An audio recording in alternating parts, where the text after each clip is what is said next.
Welcome to NTV's weekly news highlights with me, Hasina Momtaz. Jamaat-e-Islami's Naibi Amir, Delwar Hussain Saeedi, has been sentenced to death for crimes against humanity by the International Crimes Tribunal. This verdict was passed on Thursday noon by the Honourable Chairman of International Crimes Tribunals, No. 1, Justice ATM Fazle Kabir. The judgment was issued by Justice Kabir on behalf of the full bench. Of the 20 charges against Saeedi, he was found guilty in 8 of them.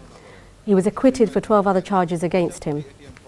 Our correspondent Hassan Jabir's report said Saeedi was brought around 9:45 a.m. to the tribunal from Central Jail to hear judgment for the charges against him.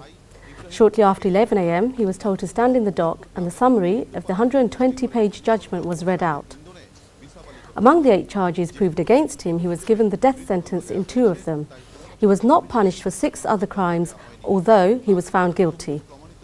The 2 charges for which he received the death sentence involved looting and burning the residence of Manik Pasari of Chitolia village in Pirojpur. Manik Pasari's brother Ibrahim Kuti was killed during the same incident. The second charge involved burning 25 houses of the Hindu community in the village of Umedpur and giving instructions for the killing of Bisa Bali. Saeedi was not sentenced for the other 6 charges for which he was found guilty because he was given the death sentence. The Honourable Attorney General, Advocate Mahboobi Alam, later said that this verdict is a historical judgment enshrining the spirit of the liberation, although it was 41 years later. He said that by this verdict, the departed souls of the liberation martyrs would receive peace. For the defence, Saeedi's advocate Barrister Abdul Razzaq said this verdict was an injustice against Maulana Saeedi and he should have been acquitted of the charges. He said that he and his client are aggrieved by the judgment and hope to appeal to get justice at the High Court. On Thursday, the International Crimes Tribunal issued a death sentence against Jamaat-e-Islami's Naibi Amir Maulana Delwar Hussain Saeedi for war crimes committed during the 1971 Liberation War of Bangladesh. This news has inevitably attracted the attention of the international media, especially CNN, the BBC and Al Jazeera. Reuters reported that the verdict has led to widespread violence in many regions in Bangladesh, resulting in numerous deaths. The Times of India focused on the issue that the verdict was celebrated in many places in Bangladesh. Although the main news outlets gave their brief details of the trial, in-depth reaction has yet to come. The call for Hartal by Jamaat-e-Islami and the Bangladesh government's attempt at containing it has been noted. On Friday, BNP chairperson Begum Khaleda Zia addressed the nation from her Gulshan residence.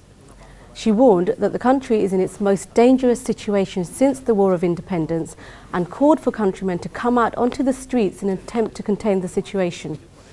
She said that Islam and the War of Liberation had been, in a deliberate way, made to oppose each other.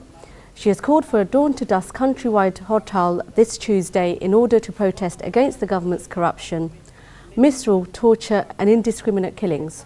Our correspondent Ahmad Sagar reported that Begum Khaleda Zia noted that the country is going through a very dangerous time, has said that there is no clash between Islam and the War of Liberation, yet a vested quarter in the name of implementing the spirit of liberation war is slandering Islam and Prophet Muhammad sallallahu alaihi wasallam, and that the government is indiscriminately killing peace-abiding and religious people protesting against defamation and injustice. She said that the government is deliberately making its own tribunals controversial.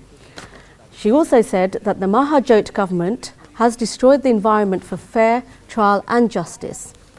She stressed that the demand by the Shabab protesters for imposing the death sentence to every one of the accused, which the Prime Minister has endorsed and requested the Honourable Justices to keep in mind when adjudicating their cases, has influenced the tribunals. This has affected its impartiality and independence. She said for this reason, the verdict of the International Crimes Tribunal is questionable. Begum Zia said that the Shabab protesters are acting illegally with the support of the government. She is also shocked, aggrieved and deeply sad that innocent people are being killed like birds with the support of the government. Speaking on behalf of her party, she said raising protests for these, as she termed it, mass killings, was how her partymen fought the War of Liberation and liberated the country along with the people. She said that no one can accept that after liberation, any political party can choose mass killing as a way forward. She warned the government that the consequences of these state of affairs would be fearful. Begum Zia said that the Shahbag protesters and the government is fostering hatred and revenge and hence dividing the nation and inciting more divisions. The government is not allowing honest people to express their own opinions. The country is therefore losing its peace and security, which is causing chaos to the national economy. She has also called for protest processions from all people of Mahanagar and Zila Shahar, calling on the countrymen to come out on the streets to voice their opposition. On Wednesday, the Honourable Home Minister told journalists that the investigation into the brutal killing of the journalist couple Sagar and Rooney has yielded a new development. 2 samples of DNA of the 2 accused are being scrutinised. While addressing the journalists, the Honourable Minister made a derogatory remark on the characters of the 2 deceased journalists, which was at once strongly opposed by the journalists present at the press address. However, before it turned into an embarrassing situation, the Minister apologetically withdrew his statement upon the stringent request of the journalists. Our correspondent Chandid Shumon and Chayan Rahman report. Sagar and Rooney were brutally killed a year ago in their own bedroom at their residence in Dhaka's Raja Bazar area. The investigation thus far has produced no substantive developments and their killing is still shrouded in mystery. Although 7 people were arrested, including the security guard of the flat, the mystery has not yet been solved. On Wednesday, the Honourable Home Minister, Dr. Mohiuddin Khan Alamgir, while addressing the journalists at the Secretariat, said, "The weapon that was used to brutally murder the couple, as well as parts of their clothing, had been sent to the USA for investigation." In the meantime, the investigation had tried to match 2 DNA samples against the DNA samples of the 2 accused in the case. Later on in the evening, the Home Minister addressed the issue of the killing of blogger Rajib. He said 7 suspects had been arrested and all of them are from Jamaat Shibir. He further said that taking into account the way Rajib was killed and the place where the incident occurred, following the post-mortem, he strongly believed that Rajib was killed by Jamaat Shibir. This is all for this week, but do stay tuned with us, and for further updates, please visit www.ntvplayer.com. Allah Hafiz.